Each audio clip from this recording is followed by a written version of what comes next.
coup, il a fait une marche symbolique pour aller jusqu'au bord de l'eau et récupérer du sel. Et il a interdit aux femmes de participer à cette marche. En fait, c'est pour les protéger, j'imagine. Bah non, c'était une marche Bah oui, c'est une marche pacifiste. pacifiste. Beau parleur. Ouais. C'est quoi, dans la société d'aujourd'hui, ça s'appelle un prophème. Gandhi a fait ce qu'on appelle des celibate experience. Dormir nu avec des jeunes femmes. Tout le monde est à Walp et le but c'est de pas toucher. D'ailleurs, parmi elles, sa propre nièce, qui a 17 ans, qui le frappe pas mal de fois. Vraiment, il y a un délire autour de Gandhi et sa sexualité. Et penser qu'une femme pure trouverait la force de ne pas céder à son agresseur. Céder à son agresseur. Ouais, c'est... n'a aucun sens. Hello, c'est l'été et j'avais envie de vous proposer un petit format qui change. Il se trouve que je ne suis pas seule aujourd'hui, je suis avec Marie. Hello. Qui a beaucoup trop d'énergie pour moi. Marie a un podcast qui s'appelle Marie et ses cafards, où des gens viennent partager des histoires qu'elles ont eues avec des personnes toxiques qu'elle appelle des cafards, tout simplement. Tout simplement. C'est Alors, juste des hommes. On va raccourcir. Ici, on est radical. Ce que j'aime beaucoup avec son podcast, c'est que même si les sujets sont parfois lourds, les discussions restent légères, feel good. Marie est une meuf drôle, donc vraiment ça passe trop bien. Et surtout, ça permet de mettre des mots et de s'éduquer sur certains comportements. Ouh. Donc c'est trop bien, en plus soi. Merci pour cette belle présentation, Camille. Du coup, on s'est dit, est-ce que on ferait pas un crossover de qualité? Crossover de malade. La qualité est discutable, mais le crossover est là. Du coup, on a mixé nos deux podcasts. Ça donne les cafards de l'histoire. Les cafards de l'histoire. Et les cafards qu'on aurait préféré oublier de l'histoire. C'est ça. Donc voilà, on espère que ça vous plaira. En gros, il y aura 4 épisodes qui vont sortir de ici, de chez elle, pendant tout le mois d'août, et les liens seront dans la description. Tout à fait. Jusqu'au jour où un des hébergeurs décide de faire des cross-épisodes, cross-podcasts, pour qu'on puisse publier chacun de son côté. Ça serait incroyable. Voilà. Si un hébergeur nous écoute, faites ça, quoi. S'il vous plaît. Mais avant de commencer, je dois vous avertir de quelques trucs.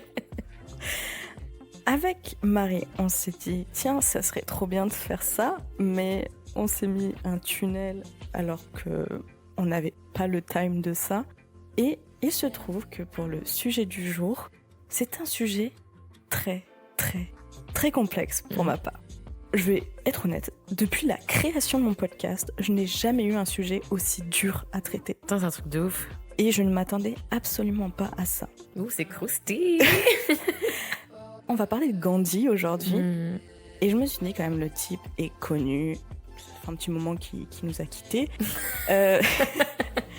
Sûrement que les sources seraient raccords sur beaucoup de choses. Et en vrai, ce n'est absolument pas le cas. C'est un truc de malade. Comme quoi, même côté historien, on peut se dire, ouais, c'est des gens académiques ou quoi. Bah, les sources, elles se fightent entre elles, quoi. Et les gens interprètent beaucoup selon leur propre image qu'ils ont de Gandhi, non ? Bah, ouais, en gros, il y a vraiment la team pro-Gandhi et anti-Gandhi. Et il y a les gens qui sont un peu neutres, mais qui vont pas forcément parler des choses un peu touchy, tu vois. Ok. Du coup, c'est vraiment un enfer pour trouver des sources fiables. N'ayant pas accès moi-même aux lettres de Gandhi ou des trucs comme ça, j'ai essayé de vérifier un max. Mais voilà, il est important de vraiment garder un esprit critique sur ce que je vais dire. Et c'est fort possible qu'il y ait des bêtises qui sortent. J'espère que vous nous pardonnerez. Moi surtout, parce que c'est moi qui suis occupée de ça. L'idée, c'est quand même de chill, quoi. Ouais, genre, c'est ça. C'est un contenu d'été à écouter sur la plage. Au pire, au mieux, vous brillerez en soirée avec ce que vous allez apprendre.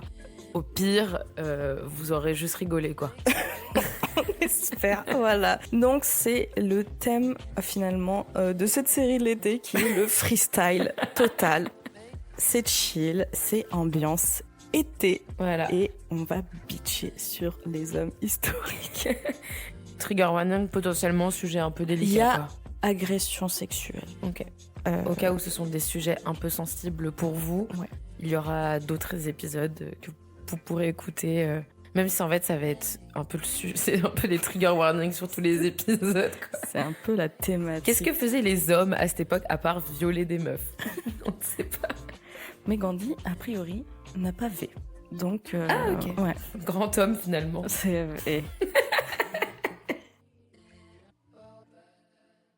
Au cas où, je vais faire une présentation très succincte de Gandhi, juste pour celles et ceux qui connaissent pas tant que ça le bonhomme. Alors, oh oui, par contre, les prononciations, sorry, hein, mais voilà. Je suis désolée. Trigger warning. Sur mon indien qui n'est pas du tout là. Mohandas Karamchand Gandhi, déjà, on commence bien, né en 1869 en Inde et est mort assassiné à New Delhi en 1948. C'était un avocat indien, nationaliste, anticolonialiste, mais ça, il y a débat, et une personnalité connue pour avoir employé la résistance non violente. Il naît à une époque où l'Inde est une colonie de la couronne britannique et vient d'une famille très aisée. Naturellement, il est très spirituel et dans la religion hindoue. Il va se battre, mais de façon non violente, pour l'indépendance de l'Inde et est considéré aujourd'hui comme le père de la nation en Inde. Donc c'est un peu une figure à qui on touche pas finalement. Petit titre, quoi. Ouais. Alors pourquoi on parle de lui aujourd'hui? Alors qu'il a tout d'un good guy sur le papier. C'est quand même une icône mondiale de la paix et de la non-violence. Et voilà, quoi, il a aidé l'Inde et tout. Et ben, en fait, dans cet épisode, j'ai envie de vous montrer que personne n'est parfait. Que lui a aussi eu des comportements, actions et des paroles quelque peu problématiques, on peut le dire. Et que c'est jamais sain d'idéaliser une personne parce que les gens ne sont pas tout noirs ou tout blancs en vrai. Et voilà. Désolée pour cette intro un peu longue. Je préviens aussi, je vais pas faire par ordre chronologique et tout. Je vais plutôt faire par thématique. Okay. Parce qu'il y a plusieurs thématiques problématiques qui vont ressortir. Il y en a qui sont pas forcément soulevées par tout le monde, mais moi, ça m'a un peu mise mal à l'aise quand j'ai lu certains trucs. Donc, je vais le partager. C'est très subjectif, cet épisode. On va commencer par son arc Afrique du Sud, parce que Gandhi a vécu 21 ans en Afrique du Sud. Ok.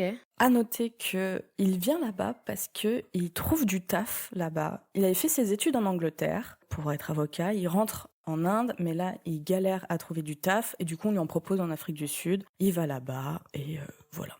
Et là-bas, au début où il arrive, il va se passer un truc qui est un peu considéré comme un pivot dans sa vie. En gros, il voyage dans un train en première classe. C'est un mec riche, quoi. Ouais, il est fils d'un premier ministre d'une principauté en Inde. Ah ouais. C'est pas hyper connu, ça, qu'il venait d'une classe hyper privilégiée. Après, moi, en France, pas trop, mais je crois que si, parce que justement, il y a le côté, après, il s'est sacrifié. Quoi, tu vois, il a sacrifié son héritage économique pour vivre dans la pauvreté, si je peux dire, et du coup, Ok. Ce qui a été mal vécu, d'ailleurs, par son fils aîné. Tu m'étonnes. Ouais. Toi, t'as pas choisi les combats de ton daron, t'as plus de thunes. Il saoule, le mec, il est même pas là. Genre, parce que là, au moment où il est en Afrique du Sud, il est déjà marié. On en reviendra plus tard, mais du coup, il lâche un peu sa famille pour aller là-bas. Bon, ils vont les rejoindre après, mais voilà. Du coup, il prend ce train en première classe. Et là, il y a un voyageur qui le voit et qui dit no way, quoi. Genre, pas de ça, là. Pas d'Indien en première classe. C'est ça. Ok, waouh. Et du coup, il lui demande d'aller en 3e classe, là où sont les non-blancs. C'était en quelle année ? 1893.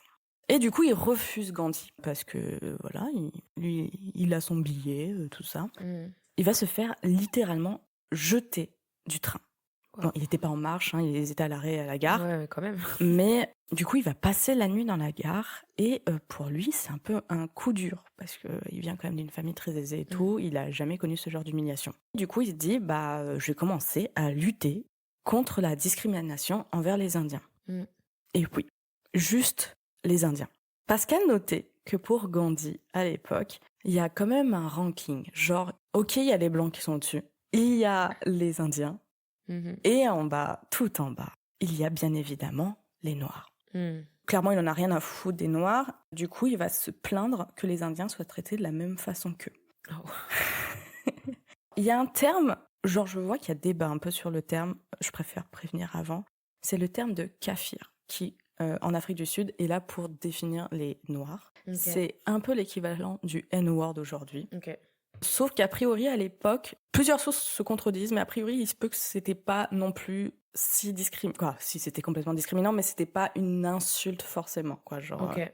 c'était plus vu en mode on sépare les gens, mais c'est pas, il n'y avait pas une connotation insultante. Mais comme dans tous les cas, en vrai, genre, Oui, je c'est- trouve qu'il y a débat quand même parce que à partir du moment qu'il y a un terme pour définir un peuple discriminé, est-ce que ce n'est pas dégradant? Et voilà, bref. Oui, oui. C'est un autre sujet. Et du coup, il nous dit, eux, en parlant des Européens, qui désirent nous abaisser au niveau du kafir, à l'état brut, dont l'occupation est la chasse, et dont la seule ambition est de rassembler un certain nombre de bétail pour s'acheter une épouse, puis de passer sa vie dans l'oisiveté et la nudité. Oh, waouh. Donc, voilà. Gros genre- racelard, quoi.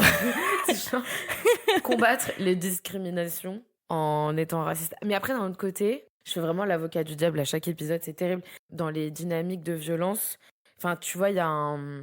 Oui, il y a toujours, Il y a quand t'es un- dominé, tu veux aussi pouvoir dominer d'autres personnes. Quoi. Ouais, c'est ça, voilà. Ouais. Parce qu'en fait, quand tu subis des violences, tu te rends compte que tu les perpétues Ouais. aussi sur d'autres personnes que tu catégorises en dessous de toi, quoi. Ouais. Et d'ailleurs, tu ne reproches pas la catégorie qui est au-dessus de toi, mais celle qui est en dessous de toi souvent. Et, Ouais, bah, c'est exactement les mêmes Ouais. dynamiques avec, tu vois, les personnes précaires qui, Ouais. oui, bah avec les qui bourgeois. défendent les genre, riches, tu vois. ouais, tu c'est vois. exactement ça. Ouais. Le problème vient des pauvres. Et là, bah, du coup, des Noirs. Il va aussi se plaindre d'une cohabitation dans les quartiers de Johannesburg où il trouve que c'est injuste que les Indiens soient mêlés à eux. Mm. Il se bat pour ça, pour ne plus être dans la même catégorie. Et il y arrive. On va dire, ouais, ok, après tout, vous êtes une colonie à nous, bref, on s'en fout. Je vais faire un tout petit peu l'avocat du diable aussi, entre guillemets. Bah, c'était complètement le mindset de l'époque aussi. Il vient quand même d'un milieu très aisé, où il n'a pas trop connu, voilà, il n'avait pas trop à se questionner entre personnes, et qu'il n'a a priori jamais côtoyé de noirs aussi de sa vie. Mais en Angleterre, quand il a fait ses études en Angleterre, il a pas subi de discrimination? Pas tant que ça. Ok.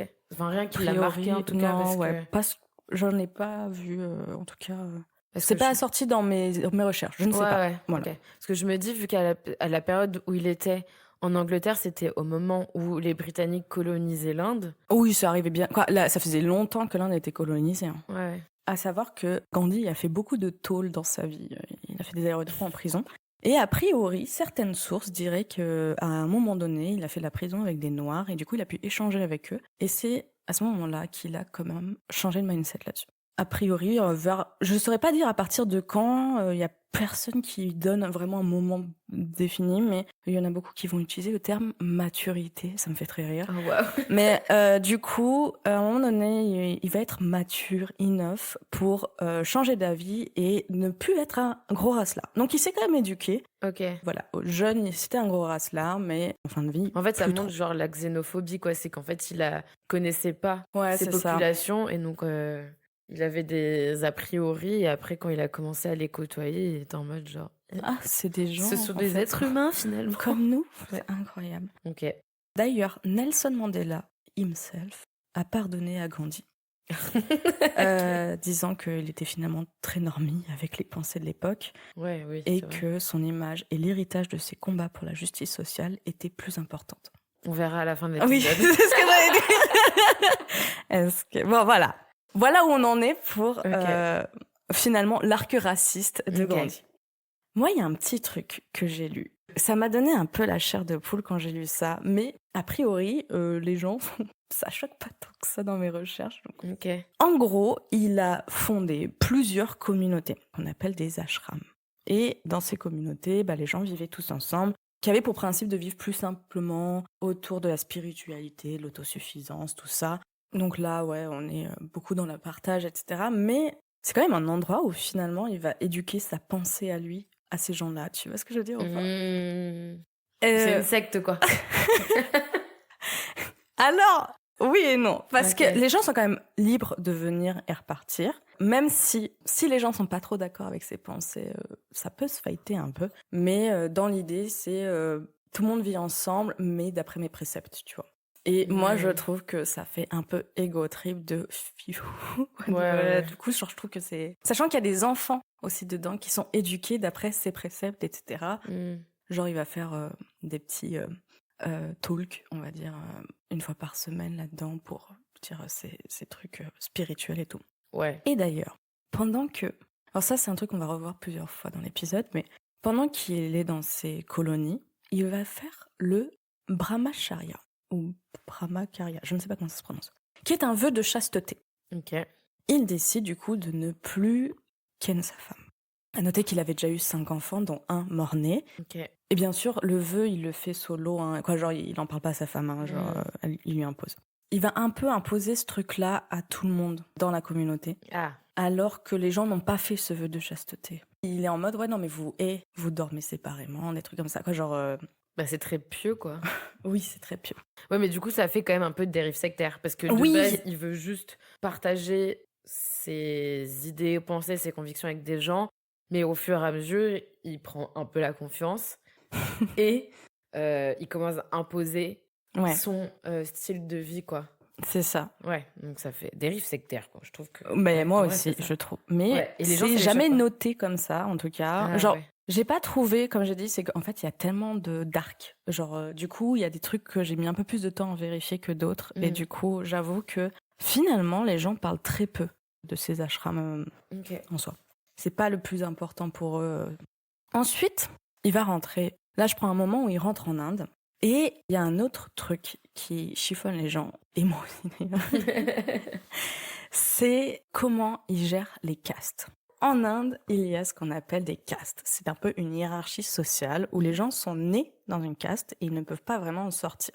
Et du coup, il y a plusieurs castes. La plus élevée en haut de la pyramide, ce sont les brahmanes, ce qui est prêtres érudits. Ensuite, juste en dessous, on a les kshatriyas, les guerriers et rois.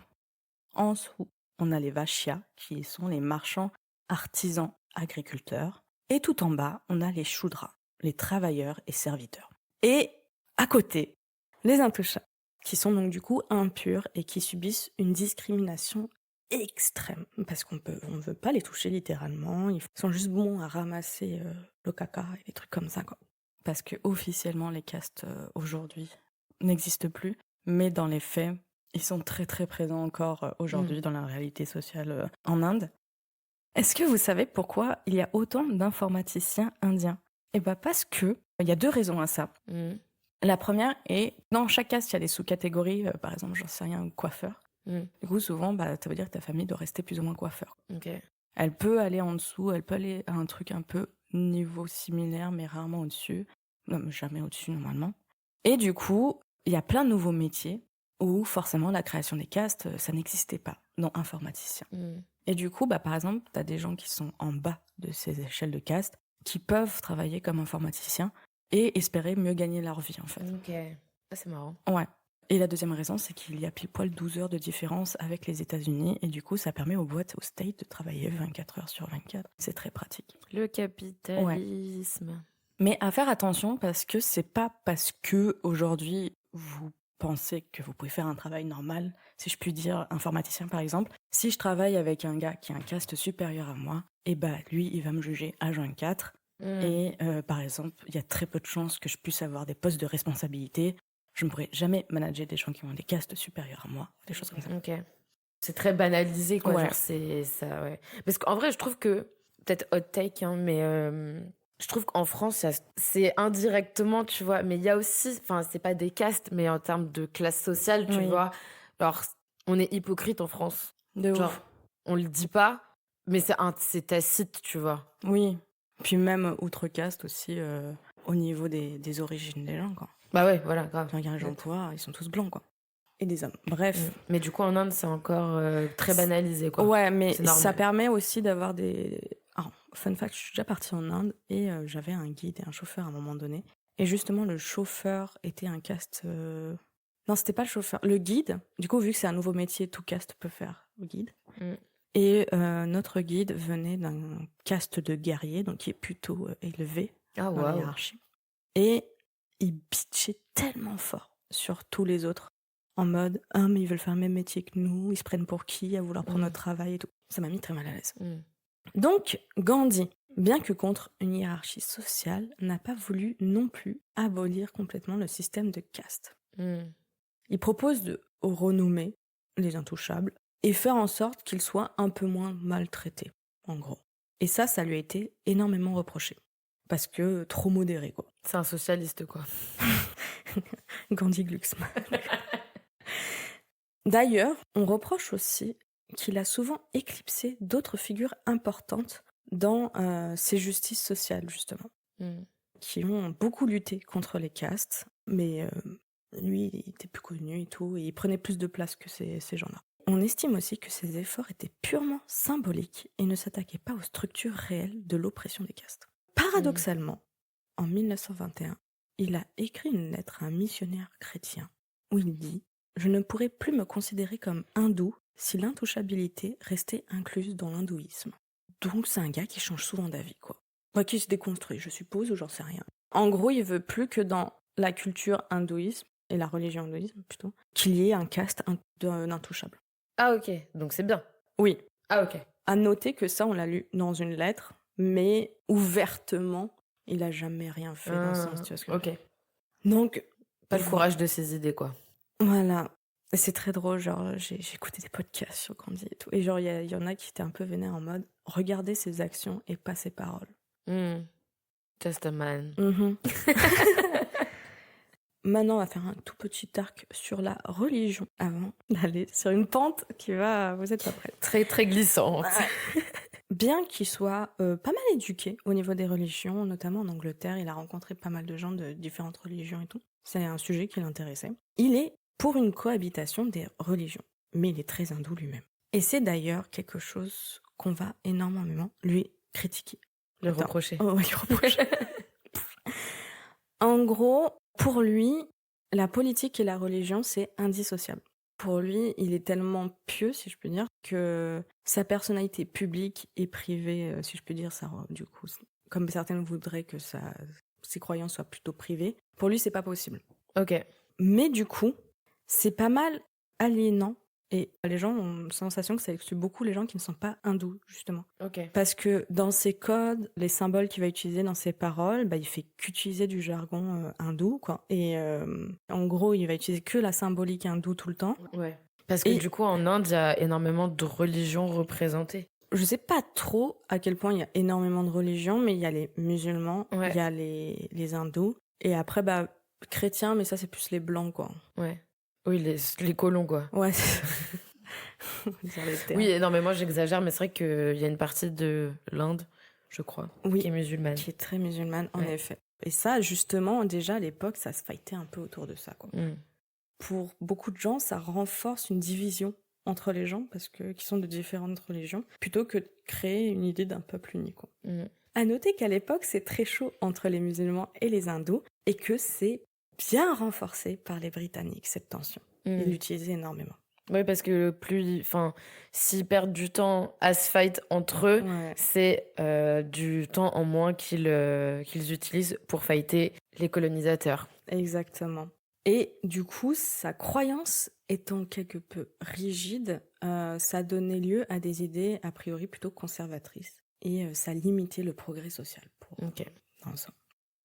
Donc, même si dans les faits, il voulait une entente entre musulmans et hindous, il a lutté dans ce sens, mais ses actions et sa croyance un peu trop présente fait que, dans tous les cas, ça divisait trop.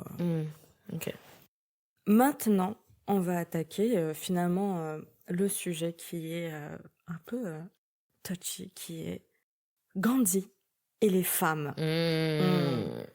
Gandhi s'est marié très jeune, à 13 ans. Oh, waouh! Mais c'est un mariage organisé et c'est totalement la norme en Inde à cette époque. Ok. Sa femme en avait a priori 14, d'après certaines sources. Milf. Mais une grosse... Ce qui va se passer, c'est que Gandhi, il a des idées très, très, très, très paradoxales. C'est un enfer. Point positif, on va commencer par là. Pour lui, il voyait les femmes comme des actrices clés de l'indépendance indienne. Ok. Donc pour lui, il ne peut pas y avoir d'indépendance sans les femmes. Du coup, il les encourageait énormément à participer à la désobéissance civile.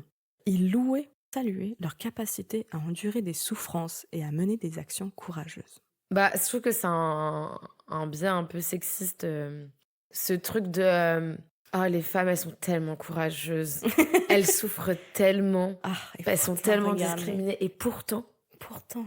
elles se battent. Et en même temps, elle me fait la popote, quoi. Ouais. C'est incroyable. Et du coup, il militait pour l'éducation des filles et contre le mariage des enfants et de la dot. Ça, c'est bien. Ça, c'est une bonne chose. C'est super. Et source approximative. Non, mais parce qu'en fait, j'ai trouvé qu'une personne qui en parlait, donc je sais pas à quel point. Mais a priori, il jugeait que les femmes étaient plus fortes que les hommes. Ok. Vraiment, il était impressionné par les femmes en général. Mais c'est un homme de son temps. Il a une vision très traditionnelle de la femme, malgré tout, qui doit être épouse, mère et gardienne de la morale. Ouf. Et il prônait la chasteté et la modestie comme idéal féminin. Ah oui, petit fun fact, parce que genre... c'est un épisode à fun fact. Non, en plus, c'est pas fun fact, c'est juste je rebondis sur un truc que j'ai dit au-dessus. Où il encourageait les femmes à participer à ces actes de non-violence. Hein. Donc souvent, c'était des manifs, des boycotts, des trucs comme ça. Et il a fait une marche qui s'appelle la marche du sel, où en gros, il se plaignait... il y avait je vais pas aller dans les détails, mais les Britanniques avaient récupéré tout le sel et ils le revendaient super cher. Bref. Du coup, il a fait une marche symbolique pour aller jusqu'au bord de l'eau, il récupérait du sel et il a interdit aux femmes de participer à cette marche. Donc du coup, tu vois... C'est pour les protéger, j'imagine.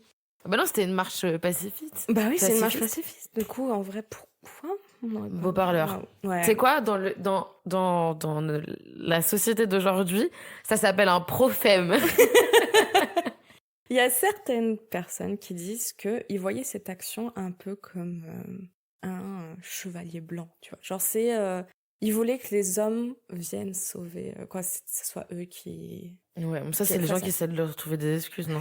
C'est les pro-Gandhi. Je te dis, c'est un enfer. Genre, mais justement, c'est critiquable, quoi. Genre, les gens critiquaient aussi ce côté de vouloir porter, soi-disant, la lutte pour tout le monde, alors que après, à côté, tu demandes aux femmes de pas venir. De pas venir, alors que tu dis, venez, mais pas à celle-ci.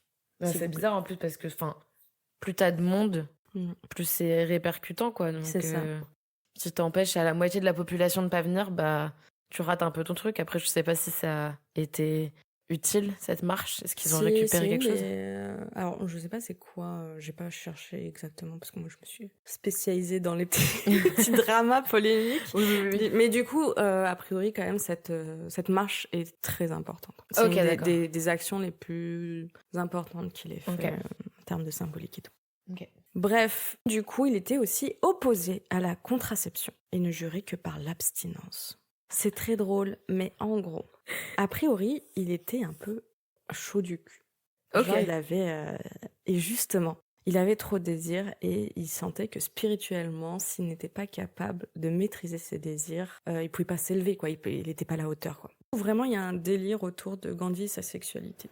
On va parler d'un petit événement qui s'est passé, que j'ai pas eu trop le temps de fact-checker, mais je pense que c'est important de le dire malgré tout au cas où. C'est qu'en gros, il y a un événement qui l'aurait trauma par rapport à ça. Un jour, son père est un peu mourant. Il est alité et tout. Et le soir, il va rejoindre sa compagne pour faire ses petites affaires, quoi. Et là, son père est mort à ce moment-là. Et du coup, il s'en est énormément voulu de pas avoir passé ses derniers instants avec son père et qu'il soit allé ken sa femme, en fait. Et plus tard, du coup, il aura un enfant mort-né qui dira que c'est un peu le karma pour justement... Ouais. Et du coup, ça va... A priori, ça serait ça qui est le trigger à chaque fois, quoi. Donc, il a un contrôle strict de sa sexualité après. Et de celle des autres aussi, parce que du coup, comme je disais, c'est qu'il demande à tout le monde de se contrôler et de gérer ses désirs, notamment dans les ashrams dont on parlait plus tôt, où les gens disaient, maintenant, même les couples mariés, vous dormez pas dans le même lit, ou même pas dans la même pièce parfois. Si vous avez envie, vous prenez un bain froid, et c'est tout, quoi. Si vous avez envie de ken, vous prenez un bain froid. Ouais. Et ça fait passer le... Ah a priori, c'est la méthode Gandhi, quoi, genre... Ok. Pourquoi pas? Ah oui, je veux pas préciser, mais son vœu de chasteté, il le fait à 37 ans. Ok. C'est un âge où t'as moins envie de baiser. Ouais. Je sais pas. Je sais pas. Peut-être il y a eu la routine et tout. Je sais pas. Donc, pour ce qui va suivre, il y a plusieurs écoles, plusieurs sources qui ne sont pas d'accord. J'ai pas vraiment réussi à trouver qui avait raison, qui avait tort, mais je vais vous exposer du coup les deux points de vue. Vous ferez ce que vous voulez. Gandhi était marié à Kasturba, qui était une femme remarquable a priori, parce que vraiment elle a accompagné Gandhi dans tous ses trucs. Elle était très engagée à ses côtés, elle était pieuse et tout, pas de souci. Elle a même fait de la prison quand elle l'accompagnait dans ses trucs. Mais il se trouve que elle a fait plusieurs AVC et elle chope notamment une pneumonie. Donc ça c'est la V1. On suggère à Gandhi qu'elle devrait prendre de la pénicilline. Et Gandhi aurait dit que non, parce que à l'époque, lui, il était très soins ayurvédiques, des trucs comme ça, très médecine naturelle et tout, machin. Et il voulait pas de la médecine moderne, occidentale, tout ça, quoi. Parce que c'est à lui de choisir la médication de sa femme, évidemment.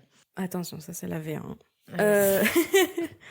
Et du coup, elle serait morte, voilà. Et Spoiler. Spoiler. Et a priori, quand lui, Gandhi, aurait chopé la malaria plus tard, aucun souci à prendre des médicaments pour se rétablir finalement. Attends.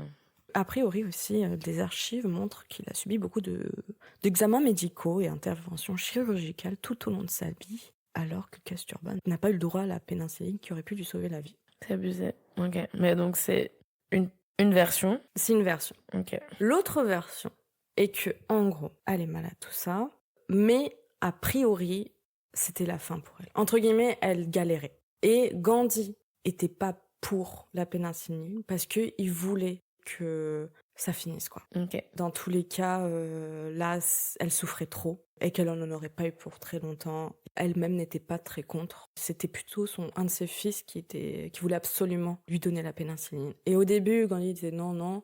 Après, elle dit mais si tu y tiens, vas-y, quoi. Ok. Voilà. Dans tous les cas, les médicaments et dans la V2, les médicaments ne seraient pas arrivés à temps. Ok. C'est quand même deux salles, deux ambiances, je trouve. Ah ouais. Et je suis un peu saoulée de pas avoir trouvé plusieurs sources qui iraient dans la même direction d'une ou de l'autre version pour savoir exactement ce qui se passe. Mais voilà, vous avez au moins les deux versions. Vous en faites ce que vous voulez. Moi, je dis quand même que visiblement, dans des sources qui ont l'air un peu sûres, c'est qu'il aimait bien s'approprier le corps des gens, quoi. Oui. Et leur dicter ce qu'ils devaient faire. C'est tout ce que je dirais. Après, il y a des petites choses qu'il a dit sur les femmes qui subissent des V. Oula. Et c'est peut-être un des trigger warnings que j'ai oublié, mais qui pourrait être dit juste parce qu'il y a une citation que je vais dire qui n'est pas forcément bonne à entendre. Ok. Attention. J'ai toujours pensé qu'il était physiquement impossible de V une femme contre sa volonté. L'outrage n'a lieu que lorsqu'elle cède à la peur ou ne réalise pas sa force morale. Si elle ne peut pas faire face à la force physique de l'agresseur, sa pureté lui donnera la force de mourir avant qu'on ne réussisse à la V. Voilà. Oh, Dieu. Ma foi, c'est de ta faute. Ouais, Et du coup, si tu subis une tentative, suicide-toi, quoi. Voilà. Ouais. Ouais, parce que j'imagine que du coup, si elle se fait V, elle est souillée et... Oui, c'est sa faute, de toute façon. Oui, et puis là, ouais, elle est plus dans la chasteté, un peu que lui, il voyait justement, quoi. C'est horrible. Ouch. Bon Donc, gars. voilà. Et il pensait qu'une femme pure trouverait la force de ne pas céder à son agresseur. Céder à son agresseur. Ouais, ça n'a aucun sens. Du coup, voilà, il minimisait énormément la réalité des faits. Le mec est à un autre niveau. Et après, d'un autre côté, à son époque, c'est pas étonnant de penser ça, quoi. Bah, de toute façon, c'est encore aujourd'hui. C'est la fête des femmes, si on se fait, quoi. Ouais, donc nous, aujourd'hui, c'est peut-être notre tenue. Là-bas, c'est ta pureté morale, spirituelle. Ouais. Donc, mais jamais gagnante. Dans tous les cas, il y a une excuse, quoi. Genre, il n'y a pas de sauce. Du coup, dans son contrôle, j'ai oublié d'en parler, dans son contrôle de la sexualité des gens qui l'entourent, il y a beaucoup de disciples qui se sont barrés par rapport à ça. parce qu'ils n'étaient pas trop d'accord avec ça. Parce que comme je disais, c'est qu'eux n'ont pas fait le vœu de chasteté ou des trucs comme ça. Donc, Oui, il a pas imposé, quoi. ouais, Enfin, c'est ça. mm. Et maintenant, on vient un peu au truc le plus insane, je trouve, dont on parle très très peu. En gros, Gandhi a fait ce qu'on appelle des tests de célibat, de chasteté. Il appelle ça des celibate experience. Ok. C'est un truc de mascu.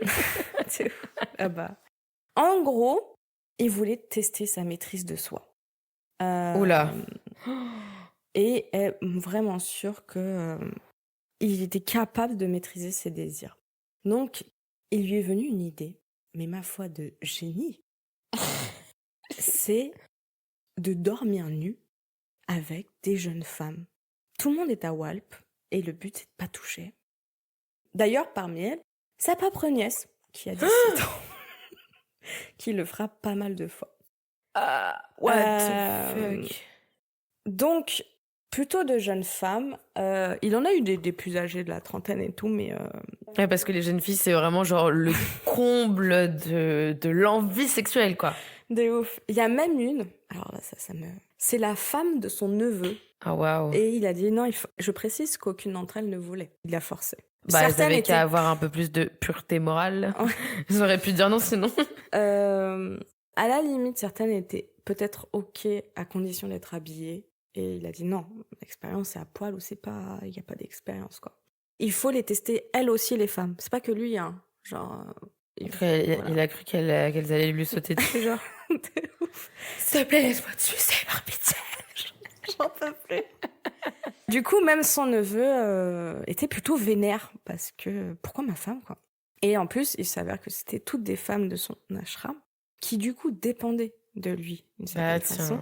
Parce que forcément, à l'époque, n'oublions pas que dans les ashrams, on vit très pauvrement. Il y a une dépendance financière, si je puis dire. Ouais, matériel. Ouais, matériel. Il y a la dépendance, forcément, le mec qui est quand même une rockstar aussi, entre guillemets. Spirituellement, c'est le guide du peuple, quoi. Donc, ouais, il y a... Il y a des dynamiques de domination qui font qu'elles ne sont pas en capacité de dire non, quoi. Et en plus, certaines avaient 17-18 ans. Il y avait ça aussi, quoi. Et alors là, ça, j'ai galéré à trouver, écoute-moi. Mais il se passe qu'il y a des conflits dans une région d'Inde entre les musulmans et les hindous. Gandhi va sur place, il essaye de calmer, mais il n'y a rien à faire, les émeutes sont trop fortes et tout. Et c'est à ce moment-là qu'il se dit que s'il n'arrive pas à communiquer, calmer les ardeurs des gens, vu qu'il n'est pas finalement un bon leader, c'est parce que justement, il ne sait pas gérer ses désirs et ses pulsions. Ok. Et du coup, plus les émeutes étaient fortes, plus les expériences étaient redondantes, si je puis dire. Quoi, il en faisait en fait. Ah waouh. Et du coup, attends, mais tu te dis que le gars, il était persuadé que s'il y avait la guerre en Inde, dans cette région-là, c'est parce qu'il ne savait pas gérer ses pulsions sexuelles. C'est un égo trip d'un niveau, je trouve. Ah waouh. Je te dis, mais pardon. Et quand j'ai lu, mais surtout qu'attends, parce que du coup, oui, il était seul avec ces femmes pendant ses expériences. Oui. Et donc on sait pas ce qui se passait pendant ces expériences. Alors, ça, tout le monde est assez raccord pour dire qu'il n'y a jamais eu de dérapage. Quand les femmes se sont exprimées, quand les trucs... Mais par contre, quand ça s'est su, parce que au début, il n'en parlait pas ouvertement, il y a beaucoup de gens qui se sont barrés. Donc, par exemple, je crois que le mec, il y a 2 gars qui étaient très proches de lui, je sais plus exactement c'était quoi. C'est pas un bras droit, et le mec qui écrivait un peu sur lui, ou qui le suivait, ou, je sais pas s'il écrivait sur lui, ou c'était un peu son secrétaire ou quoi. Ok. Lui s'est barré, et il a dit non mais c'est de la folie. Et tout le monde était là en mode mais mec, mais genre il te manque une case. Ok.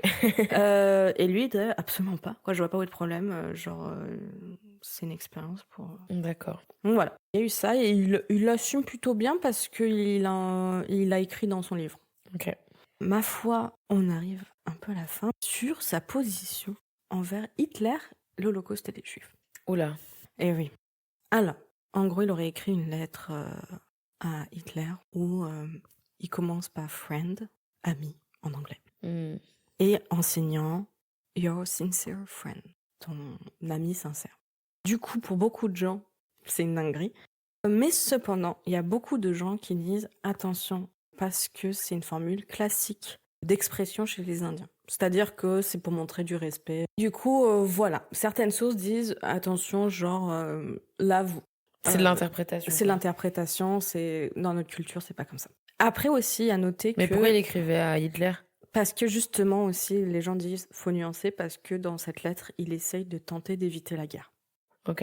Et dans une autre lettre, parce qu'il écrit une deuxième lettre, il lui dira que tout le monde est ses amis et qu'il aurait aimé tenter d'aimer tout le monde sans distinction. Par contre, admettons, pour cette histoire de My Friend, il a quand même quelques conseils aux juifs allemands. Voilà, donc si aujourd'hui vous êtes un peuple qui est en train de se faire exterminer, Gandhi a ces petits tips pour vous, qui est de pratiquer le satyagraha, qui est la résistance non violente. Suite à la nuit de cristal qui s'est passée en 1938. C'est quoi la nuit de cristal? La nuit de cristal, c'est un pogrom qui a été fait contre les juifs où on va du coup les exterminer, faire du pillage et du massacre. Du coup, juste après cette nuit de cristal, il dit il aurait fallu qu'il fasse de la résistance non violente, de la résistance passive, plutôt que de fuir ou de faire la guerre. D'accord. Va dire ça aux Palestiniens actuellement qui se font génocider. Mais ça, tu vois, je pense que en réalité, le fait que Gandhi vient d'une classe sociale élevée, ça explique aussi pourquoi c'était un mec pacifiste et qui prônait la non-violence, parce que d'un autre côté, les classes sociales élevées, les bourgeois, etc., ils voient d'une très mauvaise manière la violence, parce que d'un autre côté, la violence, c'est vraiment les revendications du peuple. C'est utilisé pour dire « Ah, mais regardez, les gens, ils sont violents ». Du coup, ça justifie les violences symboliques et systémiques que les classes privilégiées bourgeoises, elles font subir aux classes populaires. Ouais. La Révolution française, c'est ça, tu vois. Oui. C'est les classes populaires qui en peuvent plus. Et en fait, leur seule manière de revendiquer des choses, c'est en étant violente. Ouais. D'ailleurs, il y a ce questionnement qui est très intéressant, qui est pourquoi Gandhi a été autant une rockstar. Il y a beaucoup de gens qui en parlent. Pourquoi promouvoir des gens qui sont non violents? Parce que dans les faits, ça avance pas grand-chose, quoi. Et du coup, c'est pour ça qu'il y a beaucoup de gens qui pensent et qui sont persuadés que Gandhi était côté britannique. Il a été utilisé par les Anglais. C'est eux qui l'ont poussé à se rendre de rockstar, parce qu'en vrai, ok, il s'était débattu en Afrique du Sud, sachant que pendant qu'il faisait son truc contre la ségrégation indienne, il s'est quand même engagé dans l'armée anglaise, il s'est battu pour les combats anglais, il a quand même eu son éducation en Angleterre, etc. Déjà, en Afrique du Sud, il était conscient que pour avoir un meilleur traitement, il fallait sucer les Anglais. Okay. Et du coup, il y a beaucoup de gens qui sont en mode, concrètement, ce qui s'est passé, c'est que Gandhi était envoyé aussi à pas mal d'endroits où ça chauffait, où il y avait des gens qui étaient engagés dans le même combat que lui, mais qui n'étaient pas dans la non-violence. Et en gros, on envoyait Gandhi là-bas et il calmait tout le monde. Et on disait, non, viens, quoi, peace and love, quoi, entre guillemets. En fait, voilà. il a été instrumentalisé Exactement. par les Anglais. C'est pas étonnant que la non-violence, elle soit mise en avant par les colonisateurs, par les Anglais, et par les dominants. Voilà, c'est ça. Mais parce que ça les arrange bien. Ouais. Il n'y a pas de résistance, alors qu'on est supérieur en nombre. D'ailleurs, si on regarde dans l'histoire, toutes les luttes violentes, c'est les luttes qui ont eu un vrai impact, si je puis dire, où il y a eu vraiment un avant-après. En fait, juste des manifs seuls, ça ne marche pas. Ouais. Mais après, je pense que, tu vois, Gandhi, ça a été une figure très importante parce que les classes dominantes se sont appropriées son combat pour dire regardez, avec la non-violence, on peut faire quelque chose. Mais je crois que j'avais déjà lu un truc comme ça. Comme quoi il avait un peu été instrumentalisé par les Britanniques pour dire mais en fait regardez... Les Occidentaux en général, quoi, oui, tout le monde utilise, ouais. et c'est pour ça qu'aujourd'hui c'est une figure très importante. C'est sous-entendu, regardez, sans violence, on arrive à des choses. Et en fait, il y a beaucoup d'historiens, dont notamment indiens, qui vont dans ce sens-là, de dire non, s'il a pu faire autant de choses, c'est parce qu'il était en backup avec les Anglais tout du long, en fait. Il a retardé de 20 ans l'indépendance de l'Inde. Ok, trop intéressant en vrai. Bah écoute, j'espère que ça vous a plu. Non, mais moi je trouve que ça ouvre des pistes de réflexion, mais je trouve que ça, en fait, ça montre comment en fait Gandhi, sa personne et aussi son image a été instrumentalisée par les classes dominantes pour promouvoir la non-violence. Oui. Et d'ailleurs, il y a plusieurs aussi livres là-dessus. Ouh, petite reco littéraire. Ouais, alors je les ai pas tous lus, mais déjà, il y a Saint Luigi Ah oui, bah oui. de Nicolas Flamand qui parle justement du capitalisme finalement. Et t'as Comment la non-violence protège l'État, que je viens tout juste de commencer, de Peter Gelderloos. Et du coup, je sais pas si je prononce ça bien, mais qui parle en effet du coup de pourquoi on va rendre des personnes qui sont non-violentes beaucoup plus connues. Et c'est aussi le débat avec Martin Luther King, par exemple, mis en parallèle avec Malcolm X. On ne dit pas que Martin Luther King n'est pas un chouette gars ou quoi, mais c'est pourquoi lui qui ressort beaucoup plus que Malcolm X, parce que c'est beaucoup plus facile de latter et de gérer des gens qui sont non-violents, qui sont pacifiques, que des gens qui ont des actions violentes, quoi. Oui, mais parce qu'en fait, ça participe à l'histoire qu'on a envie d'écrire. Exactement. Pour empêcher les populations de soulever, de se révolter, parce qu'en fait, si tu mets en avant que des combats non violents, en fait, si les populations, elles n'ont pas la possibilité de s'instruire, de faire des recherches, etc., en fait, on voit pas qu'il y a eu d'autres moments dans l'histoire où des populations se sont révoltées et qu'elles ont buté des gens. En France, en vrai, le seul marqueur historique qu'on a en termes de violence, c'est la Révolution, mais je suis sûre qu'il y en a eu plein. Il y en a eu plein. Il y en a eu masse. Bon, il y a la Saint-Barthélemy aussi, où c'était assez sanglant. Ouais, et puis même les suffragettes ou quoi, elles étaient violentes de ouf. Mais bref, il y a eu plein de trucs, et souvent, on dit que c'est un peu indissociable de la lutte, c'est qu'il faut un courant pacifique comme ça, et un courant violent. Et c'est les deux qui vont faire avancer les choses, pas l'un sans l'autre. Voilà. Preach. Voilà. Donc, allons monter sur l'Élysée. Non, mais déjà, on vote et les filles l'année prochaine, et on verra pour la suite. Mais voilà, j'espère que ça vous a plu. Sachez qu'il y aura un épisode la semaine prochaine sur la chaîne de Marie. Et prenez soin de vous, profitez de votre été. J'espère qu'il n'y aura pas de canicule quand cet épisode sortira. Et hydratez-vous. Voilà. Et surtout, abonnez-vous à la chaîne de Camille. Mettez 5 étoiles sur les plateformes de streaming sur lesquelles vous l'écoutez. De même chez Marie et ses cafards. Oui, voilà. Donnez-nous du clout pour qu'on puisse vivre de nos podcasts. Voilà. Gros bisous la team. À bientôt. À bientôt.